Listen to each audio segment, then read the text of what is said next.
দেখো একটা কথা বলি, আমি আমি আমার স্পিরিচুয়ালিজম বা আমার ফোকলোর খুব ভালো লাগে, মানে ইতিহাস আমার খুব ভালো লাগে। ফোকলোর আর ইতিহাস কিন্তু এক নয়, ফোকলোর হচ্ছে ঠাকুমার ঝুলি। ও তাই? হ্যাঁ, মানে যেখানে ওই দেবতাদের গল্প, এই প্রহ্লাদ, হেন, এই ছোটবেলায় তো এগুলো আমরা খুব পড়তাম, ঠিক আছে? ওই যে যেটাকে কি বলে, চাঁদ মামা নাকি? পুরাণ, হ্যাঁ চাঁদ মামা, হ্যাঁ ঠিক আছে বুঝেছি। ওইসব তো আমি দেখতাম যে আমি শুনেওছি যে একটা সময় যে কোনো বাঙালি পরিবারে কেউ সন্ন্যাস নিত।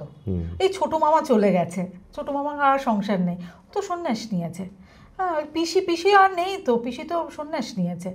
এবং এই যে আমি একজন ভদ্রলোককে দেখেছিলাম, সেটা ঋষিকেশে, সে সত্যি সত্যি ওরকম একটা গুহাতে, মানে সেগুলো একটু ভালো করে, মানে পাহাড়ের মধ্যেই ওই গুহাগুলো খুব, তার মধ্যে ওরকম দরজা টরজা আছে। আমি ভদ্রলোককে দেখছিলাম যেরকম গেরুয়া পরে খেতে বেরোচ্ছে, মানে মন্দিরে খাবে, এবং সে দরজাটায় খুব আগল দিয়ে সেটাতে তালা মারছে।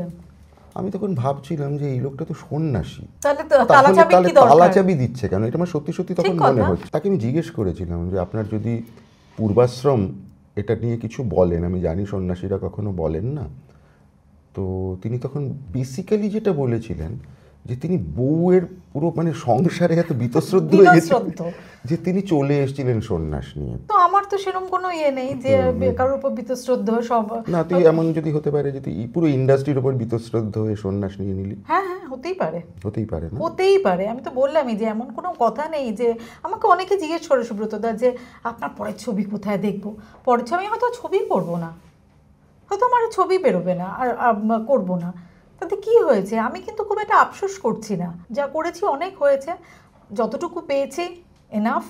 আরও যদি কিছু ডেস্টিনিতে থাকে সেটা এবার আমি কনসিয়াসলি সেটাকে চেষ্টা করব যে ফুল দমে এনজয় করতে। এবং এই যে বলেছে স্পিরিচুয়ালিজম, এইসব আমার ইচ্ছে আছে একটা টাইমে যে দেখা যাক কি, সব কিছু তো বললে সবসময় ঠিক নয় বলাটা,